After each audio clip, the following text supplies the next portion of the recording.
Okay, so this is Parkinson Power, and Parkinson Power is all about empowerment.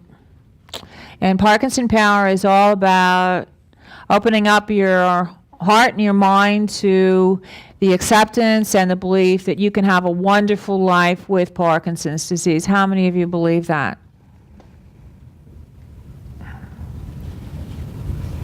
Not all 24 hours in a day, but most. Not all. Thank you, Jameson. You might want to follow what Jameson does and just, duplicate what he's doing. How many of you have the ability to live well with Parkinson's disease? You better all get your hands up, or I'm just going to go home and go to the beach.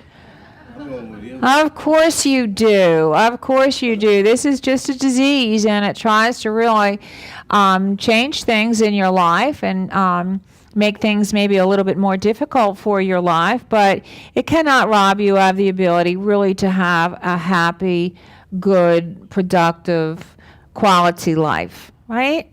Now, is that easy? No. No. What makes it so tough? Well, Margot.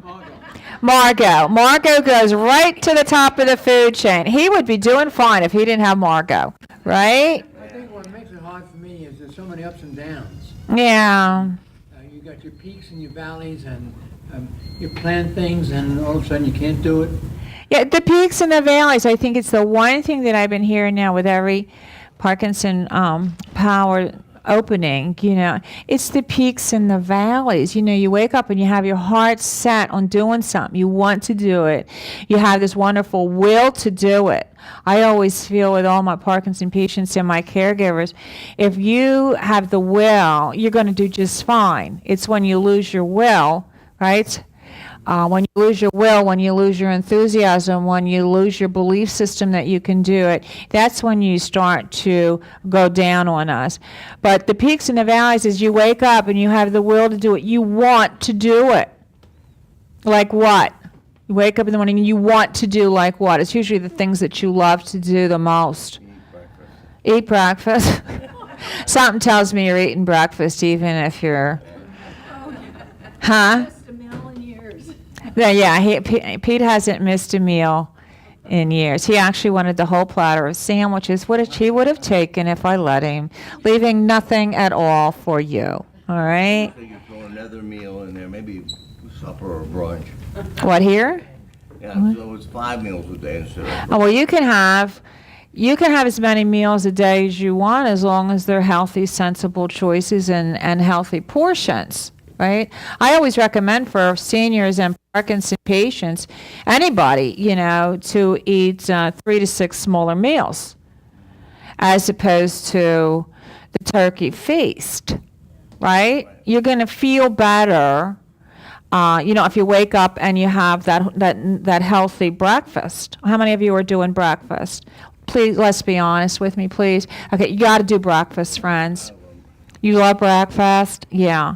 You have to have the breakfast because you need to jumpstart your metabolism. Remember what I keep teaching you, that you're using so much energy and so many calories, my Parkinsonians, twice as many as those of us that aren't living and pushing so hard with the Parkinson body. Are you understanding me? So you need to get up and put something in your system to trigger your metabolism. Now, you all know about the protein rule. What's the protein rule? You all need to know the protein rule. Only with what drug? Cinemat. Is Cinemat, the protein rule only goes with Cinemat. How many of you are doing Cinemat? Okay. All right. With Cinemat, you got to be really careful with your protein consumption. Now, who can tell me the rule? Half hour before or half hour after. Yeah, half hour. That we're given more and more grace that half hour before, half an hour after. If you can do a hour after, you're even doing better, right? Yeah. Because the Cinemat, the body can't tell the difference between the Cinemat and the bacon and the eggs, right?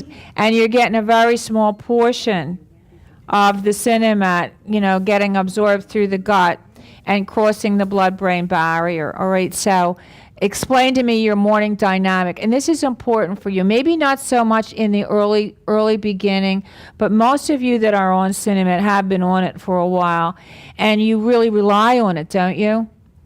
You really rely on it to get you going in the morning. It takes you around 30 to 40 minutes to kick in anyway. So with the breakfast that you're doing, so you're going to get up. What time do you start your day, friends? This sort of 5:30. What about the rest of you? 4, 7, 6:30 in the evening.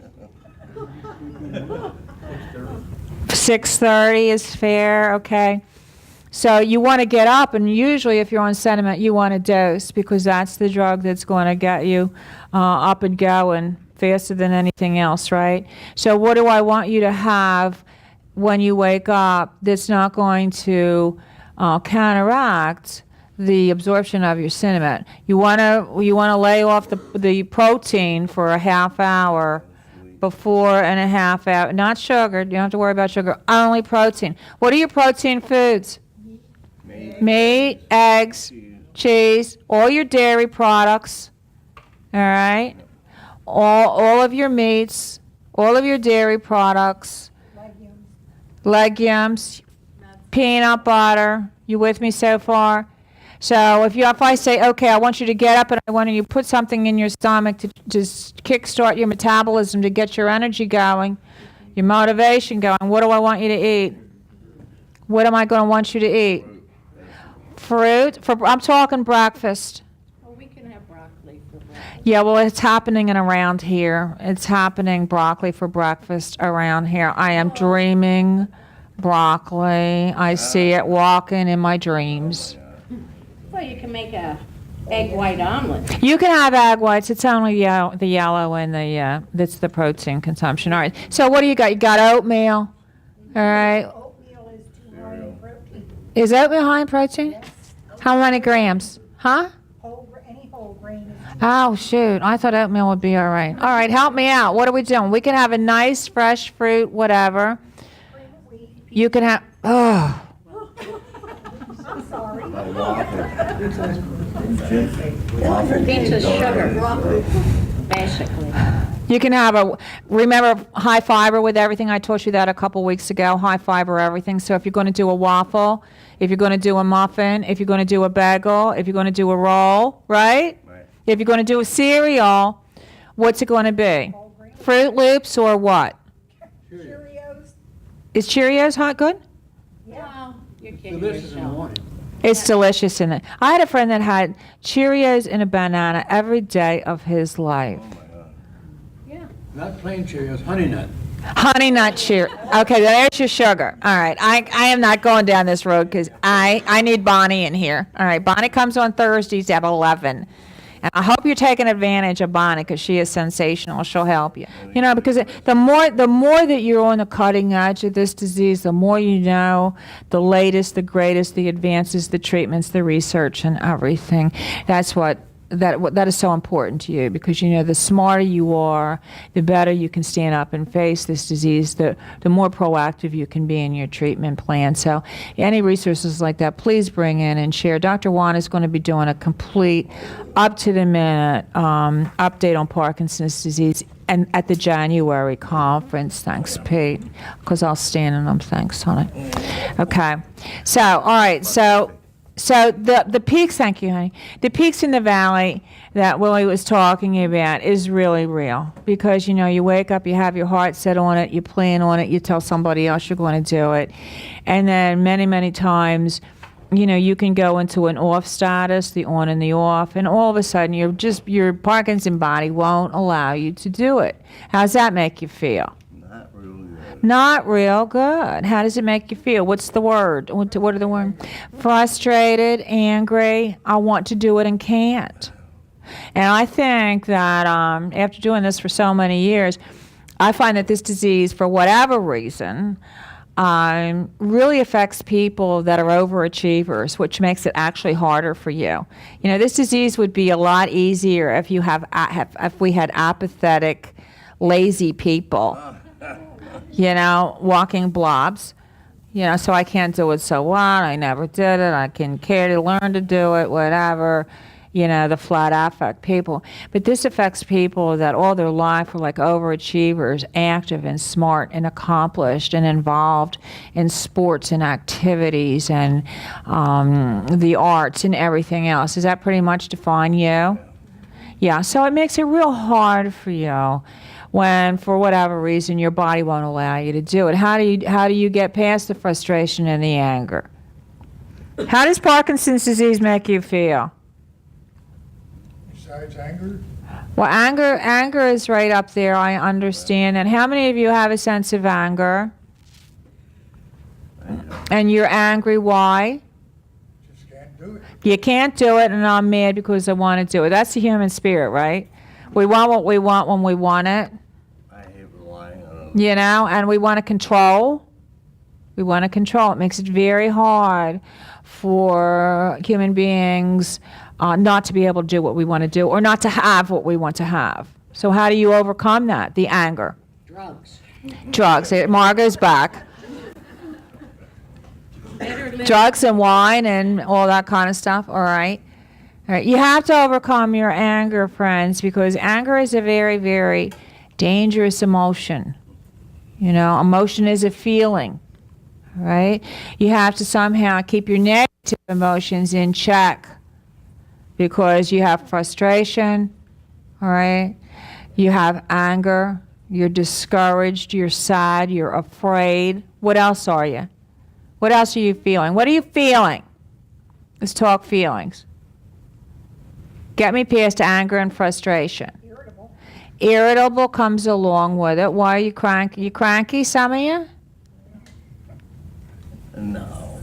Is it nice to be cranky? All right. Why are you cranky? Why are you irritable? What? It comes back to, I want to do it. I want to do it and I can't do it. And the thing is that there's nothing you can do about it. See, that's the frustration factor in there.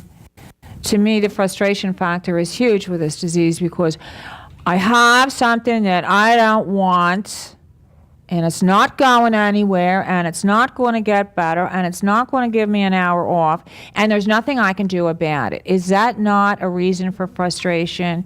You better believe it. Okay? The will, the want, the longing to do something that you want to do because you always did it and you love it. All right? And now you can't do it. Is that a reason for frustration? Absolutely. Absolutely. So you're justified in being frustrated. But how do you get past it? Because if you allow negative feelings, you know, to continue to consume you and to build up, and it's all you're focusing on. All right, I'm a firm believer. It's an exercise that I have to do sometimes during the course of my day or the week, is I have to remind myself, I'll say to myself, Mara, you can only think one thought at a time, and you can choose the thought. You with me? So when I start tracking on negativity or disappointments or, anxious over all the things I need to do or everything, I just simply say to myself, okay, you're thinking this way, and only you can flip it, no matter how thin it is, right? You can flip it. So if you're thinking on a negative note, you flip it over to what? A positive note, and you need to do it deliberately. Joyce. I think it's good to have, be able to substitute things. You have a lot Right. of things you like to do. Mm-hmm. Mostly you can't do, because, your time is limited. And keep that going. Keep thoughts of what you'd like to do someday, Right. And modify, modify. And that's a good thing. Have more than just one thing that you're focused on doing, for heaven's sake. I know you have your favorite thing to do, and I respect that. But like Joyce said, have a bag of tricks. Have 4 or 5 things that you love to do. So if you're running at peak performance, you can do your favorite thing. But if you're not running at peak performance physically or mentally that day, or it just doesn't work out with your scheduling that day, you can find something else to fill your time and to fill your energy and to fill your sense of accomplishment and achievement. You agree with that? So like what? What do you like to do? What are you able to do? And you have to supplement. You have to let this go if you can't do it anymore. All right? This is, guess what? This is part of the aging process as well. You know, some of the things we used to love to do and were able to do when we were in our 30s, 40s, 50s. You can't do it anymore as we get into our 60s, 70s, 80s, and 90s. So you have to let it go, and you can't blame the whole mess on Parkinson's disease. So let that go as well. So what can you do now? What can you do? What is fun for you? Knit again. Oh, the phone, honey. You started to knit again. Now, here's a great example. Thank you, honey. Here's a great example. Because Connie, you know, is an avid, accomplished golfer who accepted the fact, right, it's too hard on you now anymore, isn't it? It's too hard on her. But she's the best speaker in the whole world. I will attest to that. And now she's taking up knitting. All right, as opposed to just sitting there saying, I can't golf, and I'm angry about it, and I'm doing nothing. All right, you have to hold on to the skill level, to the ability level that you have, and you have to substitute A for B. Otherwise, you're going to fixate on, I've lost it, I want it back, I want to be different, I'm angry about this, and that'll take over your thought process. You can't do it. You have to focus on, let go of what you've lost. And this is tough, isn't it? It is really tough. Now, the other thing, too, is if you can do it modified to your ability, that's good as well, okay? So maybe, just using Connie because I'm picking on her, maybe she can't do 18 or 36 holes, but maybe she could hit a half a bucket of balls, right? On a good day. So that would be fine. And when Connie says, I can't do that either, it's too hard for me, you know? I can't swing like I used to. Most golfers that I know get furious when the golf game goes kaput, so they're better off the course, right? As the guys in my life, you know, if they don't scratch, they get them off the course, you know? So now she's saying, okay, graciously, I can't do this, but now I'm going to do this. You're never too old to learn a new skill either. You know, you're never too old to learn something new. I can't do this anymore because of my disease or my disability or my functional losses or my cognitive impairment or my thinking process.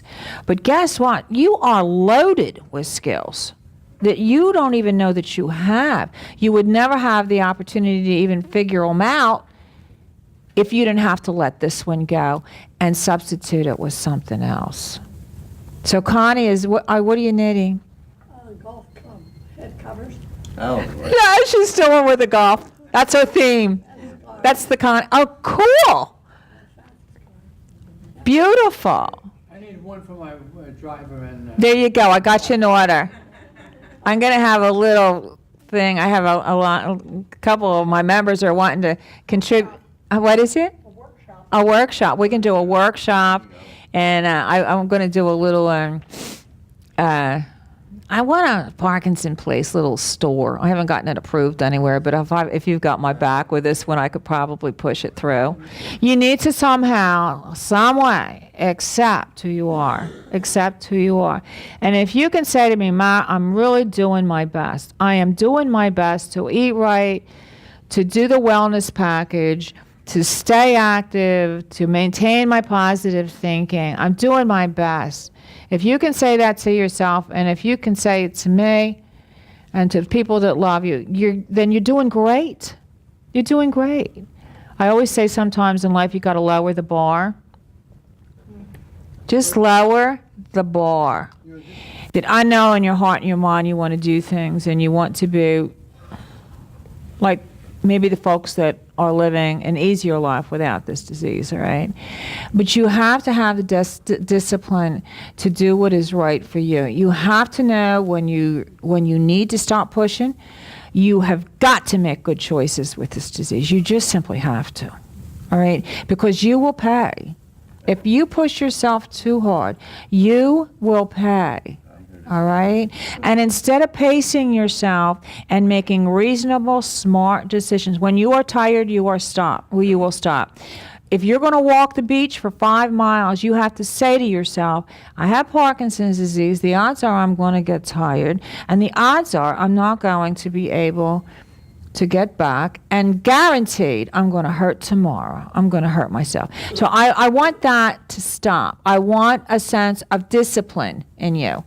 More so than just, I want you to eat healthy choices.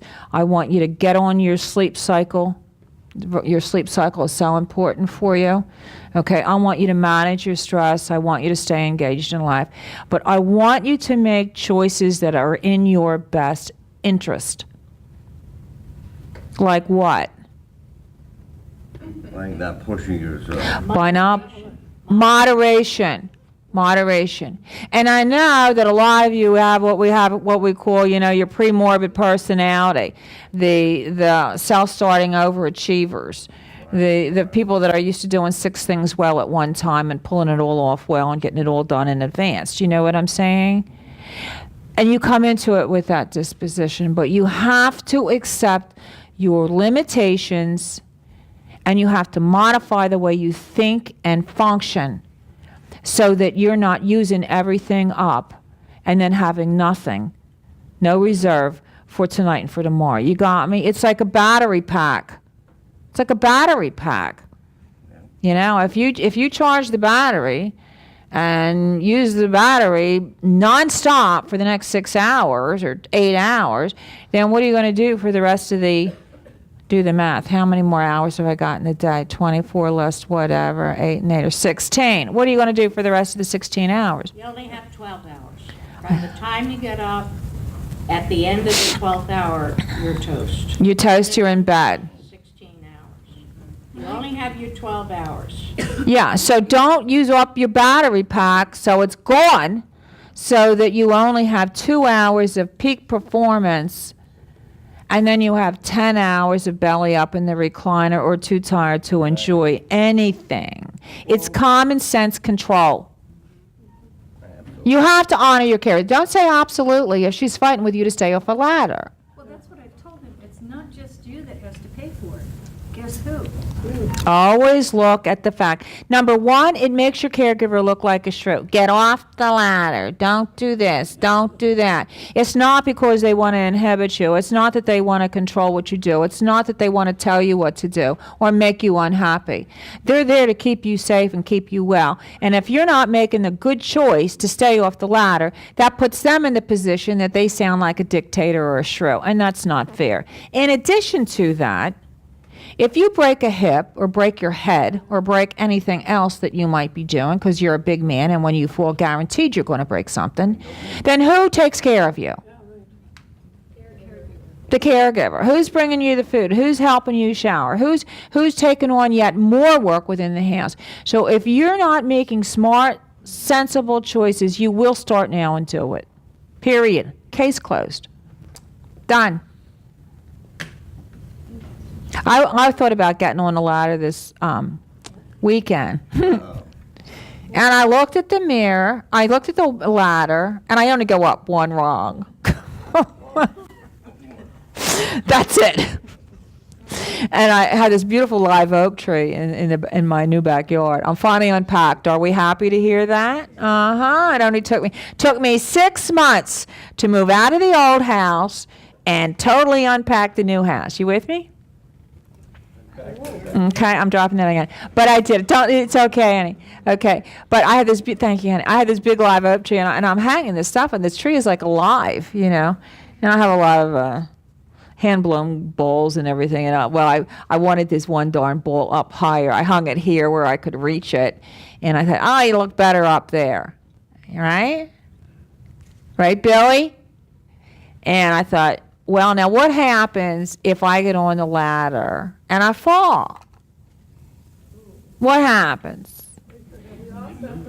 You also, I figured, I'd have a long line in the hospital bed with all you clowns coming bringing me chocolates. So I didn't get on the ladder. I waited for Mikey to come. Be sensible for yourself and for those who love you. Remember, you are precious to your caregiver. And the same thing for my caregivers. You know, sometimes a Parkinson patient isn't able to do it. And I want you to be proactive and caring for your loved one. So, Joyce, if you see Bob wanting to get her on the ladder, you say, I don't want you up there. Please do not do that. You see, this is a partnership. This is not a one-sided deal. This is one for all and all for one. It's the only way you can live in any situation in life, right? That's the way I raised my children. One for all and all for one. All right? It's a beautiful theory, and it really does work. So it's not all about you. I realize my Parkinson patients, you need additional help. You need additional support. You need additional motivation, right? But it is not all about you. So what are you doing to love on your caregiver? What are you doing to make life easier for them? Anything you can do, do it. You know, there's not rules and regulations of, I used to live next door to a couple. It used to blow my mind because they had such definitive, decisive responsibilities, the husband and the wife. It just blew my mind. And they never varied from he does this and she does that. All right? I didn't get it. I didn't understand it. But that's the way that they live. But not now. Who says a man can't fold a towel? Who says a woman can't Fix the motor. fix the motor? I did that yesterday. The Kirby machine wasn't working. Margot fixed it. I didn't. There you go. I was folding clothes. He was folding clothes and she was fixing the motor. Go lanes. All right? So it's okay to mix it up. It's okay to have fun with it. It's okay to say, hey, guess what I did? No, so it's a great thing to do something that you never were able to accomplish before, right? Right. You know, I don't know what that might be, but say, gee, I never did it before. But doesn't it a great feeling to accomplish something that you never thought you could do? I think you have to get rid of the notion that there's women's work and there's men's work. Right, let it go. That's right. Yeah. The deal is get it all done during the course of the day. But the bottom line is you have to pull together and you have to realize what's right for you. You have to try to forecast, you know, if I do this, it might not be good for me. It might not be in the best interest of my caregiver. And like I said, you're a great team. You're a great partnership. That's what a marriage is. That's what a friendship is. Am I right? Even professional caregiver and patient. Okay? And caregivers are going through the same thing. They're growing older too, and they're having the challenges that other people have, so. Yeah, and you know, good point. You know,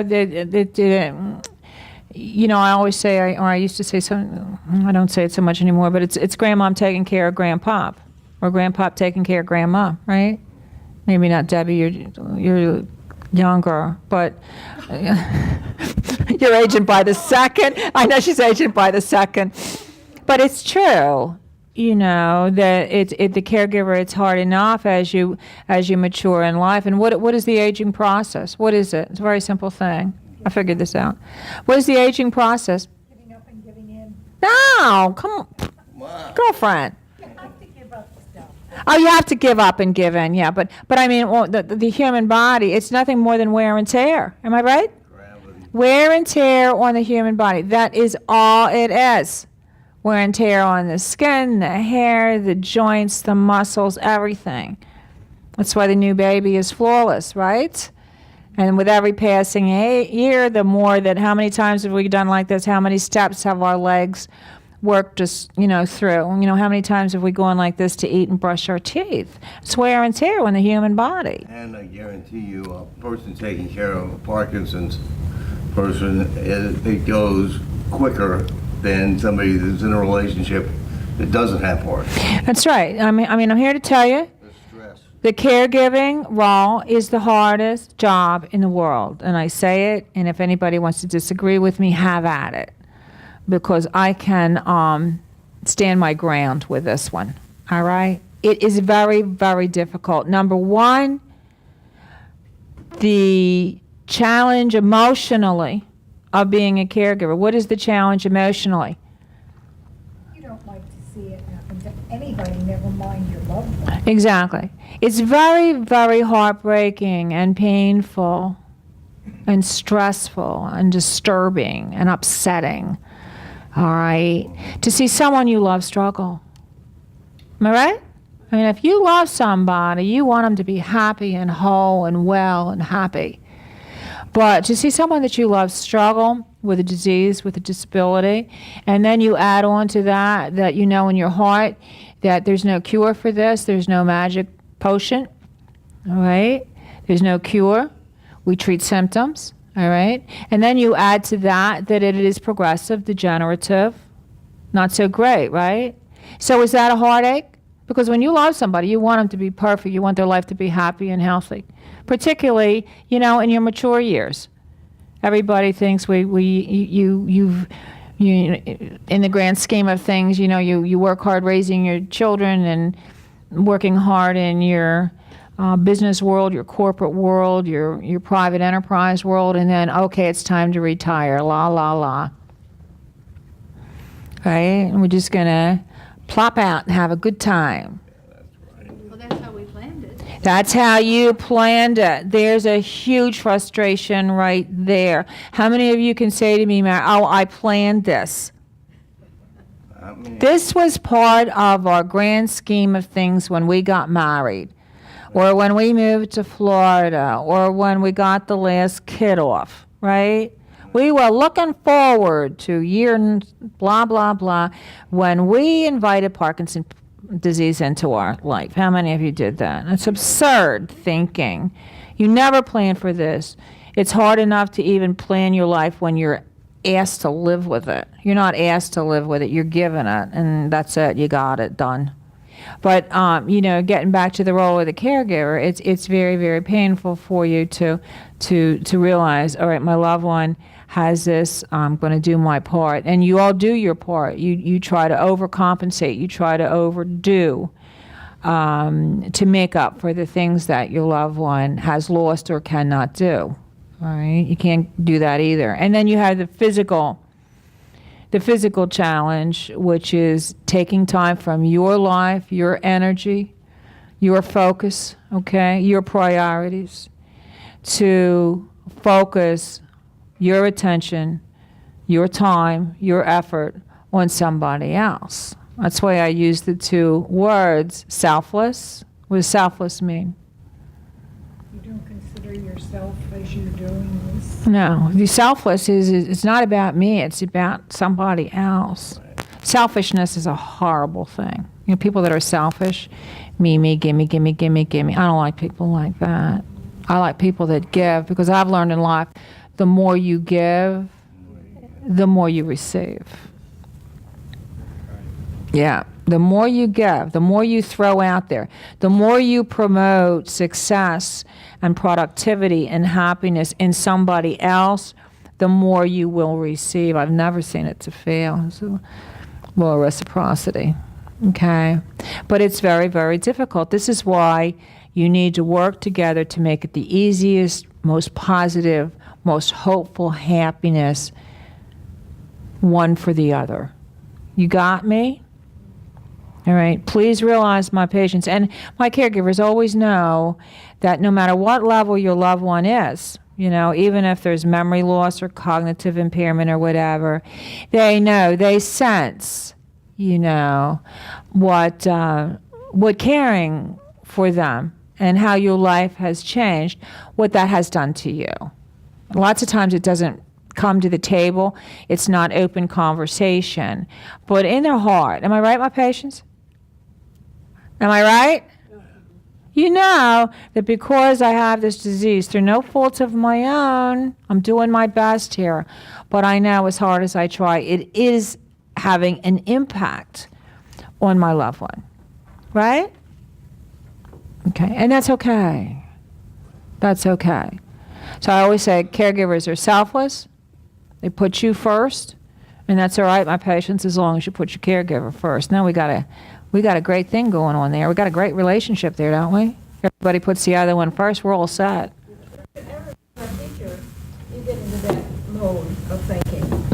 Yeah, right. And I think it goes with a lot of things, you know, you can adjust to that way of thinking. Yeah. Always believe in yourself. Say, I can do it. I will continue to try. That word hope, a lot of people say, how can you use the word hope when you're talking same sentence with Parkinson's disease? I think a human being without hope is I don't know, you got no belief system. You have to believe that tomorrow is going to be fine. You have to believe that something good is coming. You have to believe that you're going to be rewarded in the smallest way. Right? And sometimes I always say celebrate the little successes because the big ones are few and far between. So really stop. You know, one thing about Parkinson's disease, it gets you to stop and slow down, doesn't it? It gives you the time when you're on and off time that you can really think and meditate and discover yourself. Right? Has it changed you? Oh, yeah. Has it made you better or worse? Uh-oh. Both. Both, right? I think that's true about any life event. You know, it is going to change you. But how many of you believe that everything you need is inside of you? How many of you believe that everything that you need to face Parkinson's disease is inside of you? How many of you believe that everything that you need to face Parkinson's disease is inside of you? I will say it until you all raise your hand. Thank you. Raise your hand. Of course it is. Yeah. Sometimes you have to realize that it comes from inside, but that means that you realize that you need help from the outside. Absolutely. Absolutely. You know, your empowerment, your will to do it and do it well is fine. But you're only a mortal. You know, I always say you're not, you know, Robo-Woman or Superman. You know, you're only a mortal human being. So just like Debbie said, you know, you have to do an outreach and pull in the help you need. And a lot of people, it's tough for you to say, help me. I need help here. And don't wait until you're on your emotional knees or flat on your belly. You know when you start floundering and struggling that you need outside resources. Nobody in any circumstance in life can be successful alone. I don't care what you're doing. Do you know that? If you're arrogant enough to think that no matter what you face in life, no matter what you're trying to succeed or accomplish, if you can do it alone, then have at it, because you need other people to work with you and for you and together, okay, to pull it off. It's called team playing. It's called program development. It's called growing and working together in everybody's best interest. All right. So when you are going down, when you need help, you have to figure out, I need help. I'm feeling the brunt of this. It's time to have somebody clean the gutters. It's time for somebody to clean the pool. It's time for somebody to mow the grass. All right? And if you don't have the financial means to do it, then you find a really good friend or you recruit somebody. Come on in to help me. I have learned in life, if you say to somebody, you know, will you help me, please? Very, very few people, if any, will say no. Do you know nobody in Sarasota has ever said no to me? Why does that always trigger a laugh? I don't get it. I say, I know Marilyn. Huh? I've never had anybody say no to me in this city. And I've been doing business 35 years. Huh? Huh? Better not try it. Bob knows me. Bob goes back. Do you know why? Because I have a very simple approach. I don't say do this, do that. I want this, I want that. You know what I say? Will you please help me help my patients? Or will you please help me grow Parkinson Place? All right? You going to say no to me? No. No. No. Okay. Did this help you? Okay. Turn your head around. You know, what I told you. Wake up in the morning, set your disposition. All right? Set your will. Set your sensibility. Set your willpower, your good choices, and say, I'm going to have a great day. I'm going to, no matter what happens to me today, I'm going to get through it, and I'm going to enjoy it, and I'm going to see the good, and I'm going to see the positivity, and I'm going to surround myself with positive people, with good people. I'm going to help myself, and I'm going to help others. You set the standard for your life, and just do it. And that will become a habit of who you are. Okay?